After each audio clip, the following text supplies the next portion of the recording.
Hello, I'm Father Charlie Bouchard, and I'm here to offer you a word of hope for Saturday, July 12th. I'm sure many of you, like me, occasionally read the advice columns that are in the newspapers and, of course, online now. Ann Landers was one of the first and the greatest advice givers, but those columns still exist today. And I'm often aware of how frequently these advice columns address family problems, especially among siblings. They talk about anger and jealousy and forgiveness and retribution and absence, all of the kinds of things that siblings and families experience. Unfortunately, even in my own family, we've had moments that involve some very unpleasant kinds of things that siblings do to one another. And these tensions are especially severe at the time of the death of a parent. That seems to bring everything to the surface and to force the issues that have kind of been lying hidden underneath among siblings. Well, that's exactly what we see in this story today from the book of Genesis.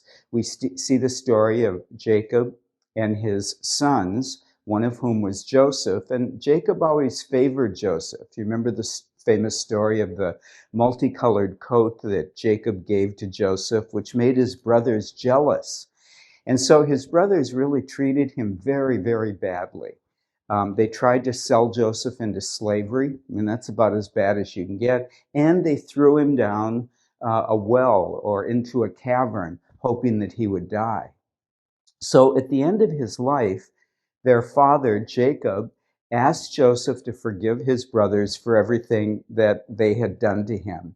And then we see that immediately, as Jacob asked for this on his deathbed, Joseph's 12 brothers fell to their knees and asked Joseph's forgiveness for what they had done. That they were all converted, and it says that it brought tears to Joseph's eyes. And I think that perhaps there are two important lessons that we can get from this. One of them is that all human families are a mess, that every family has its problems, its challenges. Despite the fact that there is great affection and love and blood, which holds us together, we still give in to these human tendencies to be jealous and angry and to treat one another badly. And the second thing that this story tells us is that all of us have to cultivate the ability to forgive and to be forgiven. Sometimes there are cases in which we do something wrong and we need to beg somebody's forgiveness to allow ourselves to be forgiven, which can be an act of humility.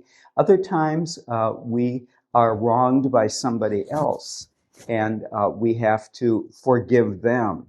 And so each time we forgive or are forgiven, just like the story in the scriptures today, we have to be humble and we also grow a little bit in virtue. Forgiving and being forgiven are two very important parts of the spiritual life.